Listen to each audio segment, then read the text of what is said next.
ಪ್ರಕೃತಿ ಎಂದು ಆರಾಧಿಸುವ ನಾಡು ನಮ್ಮದು. ದೇವಾನು ದೇವತೆಗಳನ್ನು ಹೆಣ್ಣಿನ ರೂಪದಲ್ಲಿ ಪೂಜಿಸುವ ನಾಡು ನಮ್ಮದು.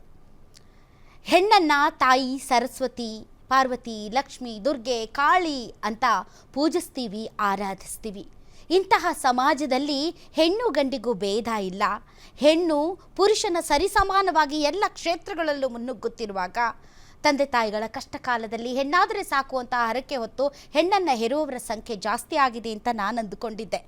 ಆದರೆ ಯಾವ ತಾಯಿಯೂ ಕೂಡ ತನ್ನ ಗರ್ಭದಲ್ಲಿ ಬೆಚ್ಚಗೆ ಮಲಗಿರುವಂತಹ ತನ್ನ ಕರುಳ ಬಳ್ಳಿಯನ್ನು ಹೊಸಕೆ ಹಾಕೋದಕ್ಕೆ ಇಷ್ಟಪಡೋದಿಲ್ಲ.